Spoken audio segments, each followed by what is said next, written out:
இந்த பல்லு சம்மந்தமாக நடந்த ஒரு உண்மை கதையை பற்றி நீங்கள் சொல்லிடுறேன். நடந்தது நான் என்கிட்ட வந்ததை பற்றி சொல்லிடுறேன். ஸோ ஒரு பேஷண்ட் நம்மளுக்கு 15 வருஷமாக என்னோட பேஷண்ட்டு அடிக்கடி எதனா பல்லு தேஞ்சிருக்கும் அவருக்கு. அதனால் வந்து பல்லெல்லாம் எப்படின்னா ரூட் கேனல் பண்ணிட்டு கேப் போடுவார். அவருக்கு ஒரு எப்படின்னா கேப் கைட்டிட்டு வந்துச்சுன்னா வந்து எங்கிட்ட ஃபிக்ஸ் பண்ணிட்டு போவார். ஸோ இது மாதிரி ஒரு 15 வருஷமாக பார்த்துட்டு இருக்கேன். ஒரு 5 வருஷத்துக்கு முன்னாடி வந்தார். வந்துட்டு என்ன பண்ணார், அவங்க பையனை கூப்பிட்டு வந்திருந்தார். அவன் பையனை எங்கிட்ட ட்ரீட்மெண்ட் எடுத்துருக்காங்க, பல்லெல்லாம் எடுத்துருக்காங்க. ஸோ வந்துட்டு சார் நீங்கள் சொன்னது செஞ்சது கரெக்டாக இல்லையா நீங்களே சொல்லுங்கள் அப்படின்னு சொல்லிட்டு சொன்னாங்க. இது மாதிரி அவங்க கல்யாணம் பண்ணுற அந்த பொண்ணுக்கு வந்து பல்லு இல்லை, என் பையன் இதோட வேணாம்னு சொல்லிட்டான், அந்த பொண்ணு கூட என்னால் வாழ முடியாது, எனக்கு இந்த பொண்ணு வேணாம், எனக்கு பிடிக்கவே இல்லை அப்படின்றான். இது நியாயமா இல்லையா நீங்கள் சொல்லுங்கள், பல்லு இல்லைன்னு சொல்லியிருக்கணும்ல அவங்க. சரி, பல்லு இல்லாத ஒரு சாதாரண விஷயம் தான், பல்லு ஈஸியாக கட்டிக்க முடியும், பல்லுலாம் இன்னும் ஒரு விஷயம் இல்லையா, அது ஏன்னா ஆக்சிடென்ட் ஏதாவது ரீசனால போயிருக்கலாம், பல்லு கட்டுறது ஒரு விஷயம் இல்லையா. இல்லை சார் என் பையனுக்கு பிடிக்கவே இல்லைன்றான், முடிவு பண்ணிட்டாங்க ஏற்கனவே. ஸோ அவர் ஏன் அந்த கதையை சொன்னா, பல்லு இல்லாத ஒரு விஷயமானு கேட்டால் பல்லு இல்லாத ஒரு விஷயம் சொல்லியாச்சு, இருந்தாலும் ஒத்துக்க மாட்டாங்க. பையனுக்கு வந்து எனக்கு பிடிக்கல சார் அந்த பொண்ணை, எனக்கு சுத்தமாக செட் ஆகாது அப்படின்னு சொல்லிட்டே இருந்தோம்.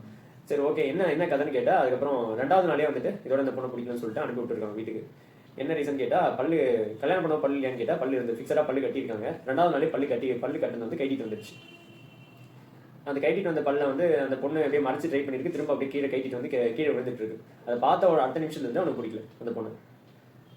ஸோ சண்டை போட்டு இந்த பள்ளியிலேருந்து எனக்கு ஏமாற்றி கல்யாணம் பண்ணிட்டீங்க, பள்ளியில் அது பொண்ணுக்கு ஏமாற்றி கல்யாணம் பண்ணிட்டீங்கன்னு சொல்லி சண்டை போட்டு வீட்டுக்கு அனுப்பி விட்டான். அதுக்கப்புறம் என்ன பண்ணுவாங்க, அப்புறம் அவங்க வீட்டில் பெரியவங்க எல்லாம் ஒரு இடத்த பஞ்சாயத்து பண்ணி அவங்க வீட்டு சொந்தக்காரங்களாம் இந்த பக்கம் ஆப்போசிட்டில் இருக்கவங்கள தப்பாக சொல்கிறது, இந்த பக்கம் இருக்கலாம், அவங்க பெரிய சண்டை பெருசாகிடுச்சு. அப்புறம் பொண்ணு வீட்டு சைடில் ஒரு கதை விடுவாங்கள்ல, அடுத்த கதை ஒன்று சொல்லுவாங்க, அவன் ஆம்பளையே இல்லை, அப்புறம் வந்து வரதட்சணை கொடுமை, ஃபிசிக்கலாக டார்ச்சர் கொடுத்தாங்க அப்படின்னு என்ன ஒரு கதை சொல்லுவாங்கன்னா, டார்ச்சர் அந்த இதெல்லாம் வந்துட்டு எல்லாம் நிற்கும் போது சபையில் சொல்லிட்டாங்க. இப்போ அவங்க அப்பா என்ன கேட்குறாரு, சார் இப்போ வந்து அவன் ஆண்மை குறைவு இருக்குன்றாங்க, அதை ப்ரூவ் பண்ணுறதுக்கு நான் எங்கே போயிட்டு ரிப்போர்ட் வாங்கணும், எங்கே போயிட்டு மெடிக்கல் ரெக்கார்டில் எல்லாமே கரெக்டாக தான் இருக்குன்னு நான் எங்கே போயிட்டு எனக்கு தெரியாது சார் அதை பற்றி, ஆனால் டெர்மட்டாலஜிஸ்ட் இல்லை செக்ஸாலஜிஸ்ட் கிட்ட போய் கேட்கணும், இல்லை கவர்மெண்ட் டாக்டர் கிட்ட தான் வாங்க முடியும், நீங்கள் போய் கேட்டுங்க, எனக்கு அதை பற்றி தெரியல. ஆனால் பள்ளியில் அது ஒரு சாதாரண விஷயம் தான், இதுக்காக இதுக்கு பிரச்சனை பண்ணி டைவர்ஸ் வரைக்கும் கொண்டு போக வேண்டிய அவசியம் இல்லைன்னு சொல்லிட்டேன். ஒத்துக்கிட்டா இல்லை. அதுக்கப்புறம் 5 வருஷம் கழிச்சு பார்த்தேன், இது வரைக்கும் போய் சேரலை. என்ன ஆச்சுன்னு எனக்கு தெரியாது. ஆனால் ரியாலிட்டி என்னன்னா, சரியான பல்லு கட்டாது, ப்ராப்பரான பல்லு கட்டிட்டு வரலாம், தப்பு கிடையாது. ஆனால் கல்யாணம் ஆகி 2 நாளில் பல்லு கட்டிட்டு வருதுன்னா, நீங்கள் என்ன டைப் ஆஃப் பல்லு கட்டியிருக்கீங்க, நீங்கள் எந்த அளவுக்கு மெயின்டைன் பண்ணியிருக்கீங்க. ஏகப்பட்டே சொல்லி வச்சு கல்யாணத்துக்கு ஏகப்பட்ட செலவு பண்ணுறீங்க. ஆடம்பரமாக அத்தியாவசிய செலவு விட்டு ஆடம்பர செலவுன்னு பல மடங்கு பண்ணுறீங்க. டெக்கரேஷனு, எக்ஸ்ட்ரீமான காஸ்ட்லியான ட்ரெஸ்ஸஸ் எடுக்கிறது, ஓகேவா, நகைக்கு எவ்வளோ செலவு பண்ணுவீங்க, டெக்கரேஷனுக்கு பெருமைக்குன்னு சாப்பாடு போடுறது, வெரைட்டியாக வேற வச்சு சாப்பாடு போடுறது, ஒரு எல்லாம் 800 ரூபா 1000 ரூபாய்க்குலாம் செலவு பண்ணுற அளவுக்கு சாப்பாடு போடுறீங்க. இதுக்கெல்லாம் செலவு பண்ண முடிஞ்சவங்களால டெக்கரேஷனுக்கு எவ்வளோ கேட்குறானு கொடுத்து செலவு பண்ண முடியுது. வாய்க்கு வந்த விலையாக சொல்லுவான் 50,000 1 லட்சம்னு, அதெல்லாம் கொடுத்து செலவு பண்ண முடியுது. ஆனால் பல்ல கட்டுறதுக்கு செலவு பண்ண முடியாது. ஒரு நல்ல பல்ல ப்ராப்பராக கட்டியிருந்தா கைட்டிட்டு வரலாம், பல்லு கைட்டிட்டு வராதுன்னு சொல்ல முடியாது. ஆனால் கல்யாணத்துக்கு முன்னாடி இந்த ஒரு பல்ல கூட ஒழுங்காக கட்ட முடியாதா, பல்ல ஒழுங்காக அடைக்க முடியாதா, வாயில் முன்னாடி மட்டும் பல்ல வச்சுக்கிட்டு லிப்ஸ்டிக் போடுறது, லிப்ஸ்டிக்லாம் போட்டுக்கிறது, பின்னாடி ஒரு பல்லு கூட ஒழுங்காக இல்லை. நானும் பார்த்துட்டு தான் இருக்கேன், நிறைய பேஷண்ட்ஸ் வராங்க, வாய் ரொம்ப போர் ஓடலேஜ்னா இருக்குது, பின்னாடி கடவா பல்லுங்க எதுவுமே ஒழுங்காக இல்லை. முன்னாடி மட்டும் 4 பல்லு இருந்தால் போதுமா, பின்னாடி இருக்க பல்லெல்லாம் ஒழுங்காக இருக்குது இல்லையா. ஃபர்ஸ்ட் எடுத்தோடனே பேட் பிரீத், வாயிலேருந்து பேட் ஸ்மெல் வரும். அதுக்கு அடுத்தது ப்ரெக்னன்சி. ப்ரெக்னன்சிக்கு முன்னாடி தெளிவாக ஒரு டைம் பேஷண்ட் வரும்போது, நம்ம கல்யாணம் ஸ்கேலிங்கு வரும்போது, அம்மா கடைசி கடவா பல்ல பிரச்சனை இருக்குது, இல்லை இந்த இடத்த சொத்தை இருக்குது, எல்லாம் சொல்லி இதெல்லாம் சரி பண்ணிக்கிங்கம்மா, ப்ரெக்னன்சி எப்போ பிரச்சனை கொடுக்குன்னு சொன்னால் நான் தலையாடிட்டு போகிறது. அதுக்கப்புறம் கல்யாணம் பண்ணிட்டு ப்ரெக்னன்சி எப்போ கரெக்டாக வருது, வழி தாங்க முடியல, எங்கே போனாலும் எந்த டாக்டரும் பார்க்க மாட்டாங்க, டென்டிஸ்ட் கிட்ட போனால் கைனகாலஜிஸ்ட் கிட்ட போடுறாங்க, கைனகாலஜிஸ்ட் கிட்ட போனால் டென்டிஸ்ட் கிட்ட போடுறாங்க, யாருமே மாத்திரை எழுதி கொடுக்க மாட்டாங்க, ஜிஹெச்சுக்கு போனால் பேஸ்டமால் எழுதி கொடுக்குறாங்க. வேற என்ன பண்ண முடியும். 3வது மாதம் 4வது மாதம் ஏன்னா ஒரு டைமில் வந்தால், 4ஆம் மாதம் 5ஆம் மாதம் வந்தால் யார் பல்லு எடுத்து விடுவா. எதனா ஒன்று ஆச்சுன்னா யார் பக்கம் திருப்பி விடுவீங்க நீங்கள், அந்த டாக்டர் பக்கம் தான் திருப்பி விடுவீங்க.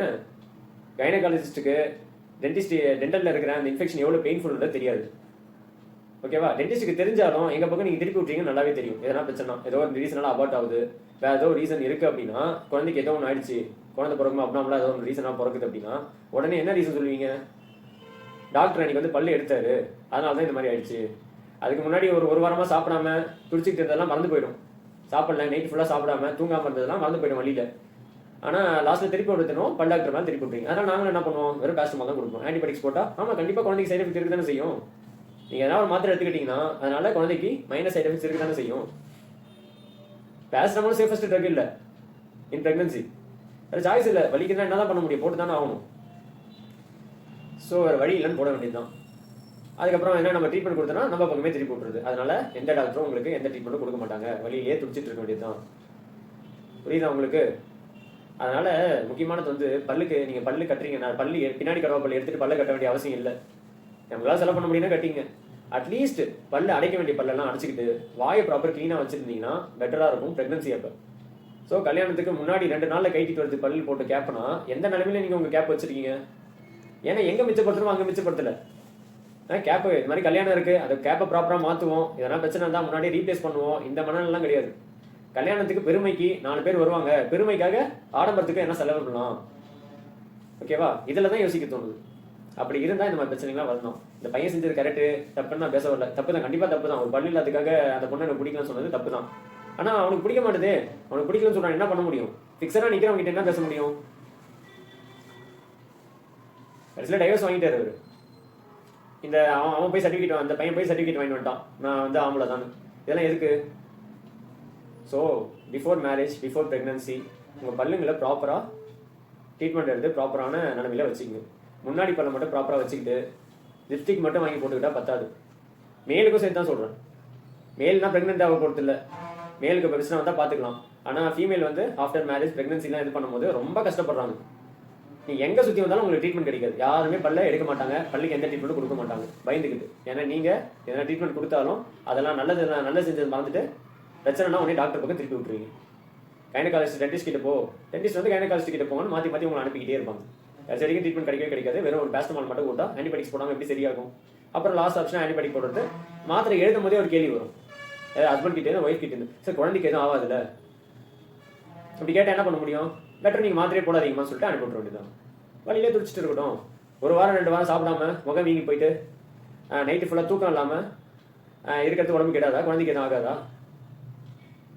ஸோ அதனால் ப்ரெக்னன்சிக்கு முன்னாடியும் மேரேஜுக்கு முன்னாடியும் ஒரு சாதா பல்லை சுத்தம் பண்ணுறது, அதே மாதிரி பல்ல அடைக்க வேண்டிய பல்லெல்லாம் ப்ராப்பராக அடைக்கிறது. பின்னாடி கடவா பல்ல பிரச்சனை தான், நீங்கள் பல்லையே கட்ட வேணாம், தயவு செஞ்சு பல்லனா அட்லீஸ்ட் எடுத்துருங்க. இன்ஃபெக்ஷன் இல்லாமல் இருங்க வாயில். புரியுதா உங்களுக்கு? நீங்கள் இன்ஃபெக்ஷன் வச்சிருக்கிறதே உங்கள் ப்ரெக்னன்சி எப்போ பிரச்சனை தான். ஓகேவா? Oral hygiene is overall hygiene. வாய் க்ளீனாக இருந்தால் தான் உங்கள் உடம்பே வந்து ப்ராப்பராக இருக்கிறது அர்த்தம். கொஞ்சம் இம்பார்ட்டன்ஸு டென்டலுக்கும் கொடுங்க. இந்த மாதிரி ஒரு முக்கியமானது முன்னாடி பல்ல கூட கட்டுறதுக்கு டைம் இல்லையா? கல்யாணத்துக்கு எவ்வளோ நாள் அலைஞ்சிருப்பீங்க, எவ்வளோ டைம் ஸ்பெண்ட் பண்ணியிருப்பீங்க. டாக்டர் கிட்ட தானே போய் பேரம் பேசுறது. பல்லாக்கிட்ட பல்லு கட்டும் போது தானே இருக்கிறதுலே கம்மியான வழியில், இருக்கிறதே மட்டமான பல்லு இது, இருக்கிறதுலேயும் எனக்கு எந்த இடத்துல போயிட்டு கம்மியான விலைக்கு கிடைக்கும், இது மாதிரியே நினச்சிக்கிட்டு போனால் எப்படி குவாலிட்டி ஆஃப் த ட்ரீட்மெண்ட் கொடுக்க முடியும்? நீங்கள் நிறைய வேலை கொடுக்கறதால குவாலிட்டி கிடச்சுன்னு சொல்லலை. டாக்டரோட மைண்ட் செட்டை பொறுத்தும் இருக்குது, அவர் என்ன குவாலிட்டி போகிறோம் உங்களுக்கு தெரியாது. ஆனால் கண்டிப்பாக கல்யாணத்துக்கு முன்னாடி அட்லீஸ்ட் முன்னாடி பல்லுலாம் இல்லைன்னா இதை கூட பெரிய பிரச்சனையாக வரும் ஒரு சில நேரத்தில். அதனால் ப்ராப்பராக பல்லு கட்டிங்க. 10 வருஷம் ஆயிடுச்சுன்னா அதுக்கப்புறம் சகிப்புத்தன்மை வந்துடும் ஹஸ்பண்ட் ஒய்ஃப்க்கும்.